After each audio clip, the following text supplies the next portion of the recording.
네, 오늘 만장일치의 결과가 나왔는데 전부 다 하락입니다. 먼저 이데일리온의 명승부사 전문가 현대두산인프라코어에 관심을 가지고 있습니다. 바로 자산운용 윤정식 이사 오리온에 주목하고 있고요. 이데일리온의 서영훈 전문가 선익시스템에 관심을 가지고 있습니다. 다올투자증권 이성웅 차장 대덕전자 관심주로 꼽았습니다. 그리고 LG인베스트먼트의 이재기 대표, HK이노엔에 관심을 가지고 있습니다. 자, 그러면 두 분 전문가와 화상으로 이야기 나눠보도록 하겠습니다. 이데일리온의 명승부사 전문가, 바로자산운용의 윤정식 이사 연결되어 있습니다. 자, 두 분 나와 계십니까? 네, 안녕하세요. 네, 안녕하십니까. 자, 먼저 명승부사 전문가님, 어제 지수가 상승을 하기는 했습니다만 여전히 2,500선이 좀 매물대로 작용을 하고 있는 것 같습니다. 오늘 어떤 전략 준비를 하면 좋을까요? 네, 증시 2,500선은 강한 지지선이 있다 계속적으로 말씀을 드렸는데요. 미국은 이제 CPI에 이어서 PPI, 생산자 물가지수도 높게 나왔죠. 자, 그러면은 어떻게 돼야 되겠습니까? 추가 금리 인상이 필요합니다. 금리를 더 올려야 되는데요. 저는 계속 방송에서도 테일러 준칙에 의하면은 물가를 잡으려면 금리가 한 7% 정도는 돼야 된다라고 말씀드렸는데요. 어중간한 금리로는 물가가 잡히지 않습니다. 우리나라도 이제 인플레이션이 심화가 돼서 뭐 이거 난리죠. 좀 난립니다. 우리나라 물가가 막 폭등하고 도래 가치가 떨어지고 있습니다. 자, 환율이 그리고 또 급등 중이죠. 환율. 자, 그런데요. 증시는 많이 올랐습니다. 뭐 가치주 쪽에 뭐 2차전지 뭐 여러 가지 다 오르고 있는데요. 제가 방송에서 말씀드린 뭐 비올 같은 종목도 뭐 속된 말로 들어가면 먹는다. 뭐 2차전지도 뭐 들어가면 먹는다라는 말이 나올 정도로 이렇게 수익이 나오고 있는데요. 자, 그렇다면은 이제는 저는 좀 너무 사람들이 투자자들이 낙관하고 있지 않나 이렇게 말씀드려 보도록 하고요. 자, 미국 증시를 보면은 저는 이제 보면은 고평가 주식이 많습니다. 우리나라 부동산이 고평가됐듯이 크게 좋아 보이는 게 없어서요. 별로 없습니다. 미국 주식을 뭘 살까요? 하시는 분에게 저는 PKX라는 주식을 좀 말씀드렸어요. 이게 오히려 우리나라의 포스코홀딩스의 ADR입니다. 미국 주식보다 좀 한국 주식이 그나마 저평가 주식이고 또 홍콩이나 아시아 증시가 저평가이기 때문에 시세가 늙은 미국보다는 그래도 한국의 가치주, 저평가주들에 대한 투자가 유효할 것이다 좀 말씀을 계속적으로 드려보도록 하겠습니다. 네, 오늘 전략 알아봤고요. 다음은 윤정식 이사님.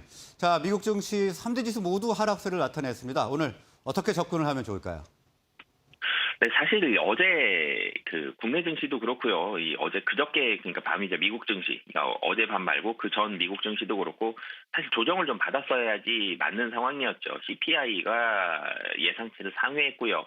시장에서 부담을 느낀다라는 발언들이 나왔지만 이 주식 시장은 어떻게 보면 좀 희망을 가졌었습니다. 이 경제가 좋다, 경제가 깨지지 않았고 기업들의 실적도 선방하고 있다.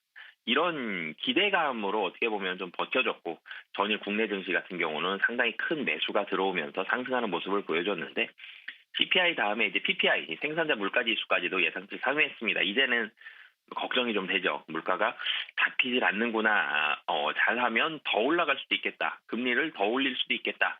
라는 이런 걱정들이 들었기 때문에 어제도 분명히 뭐 저가 매수 분명히 들어왔습니다만 이 전체적으로는 시장이 조금 더 많이 걱정을 하고 이제는 희망보다는 좀 지표에 좀 더 눈을 기울이는 이런 모습을 많이 보여줬습니다. 그러면서 기술주 중심으로 매물이 출회가 됐고 국채금리 올라갔고요. 예, 그러면서 달러는 뭐 굉장히 큰 폭은 아니지만 달러도 다시 상승세의 모습을 보여줬습니다.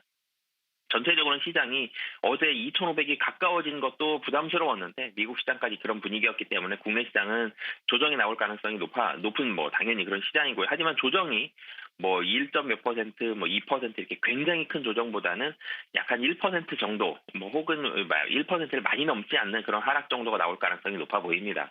그 이유 같은 경우는 뭐 반도체도 그렇고요, 이 2차 전지도 그렇고 시가총액 최상위 종목들에 있어서의 조정이 굉장히 큰 조정이 나올 가능성은 여전히 좀 낮은 상황이기 때문에 상당히 많은 부분이 이전에 반영이 됐다. 그래서 시장은 뭐 어느 정도 선방을 하겠지만 또 답답한 부분도 있죠. 2,400에서 2,500 위아래로 다 뚫기가 좀 만만치는 않은 시장입니다. 아래로 내려가자니 가격이 싼 것 같고요. 올라가자니 금리가 부담스러운 상황입니다. 뭐 이런 부분들이 있기 때문에 이 안에서 대형주들보다는 조금 더 시가총액이 내려와 있는 그런 중소형주들 위주로 접근을 하시면 좋을 것 같습니다. 네, 대형주 위주보다는 시가총액이 좀 내려와 있는 중소형주 위주로 접근을 해보자 이렇게 분석을 해주셨고요.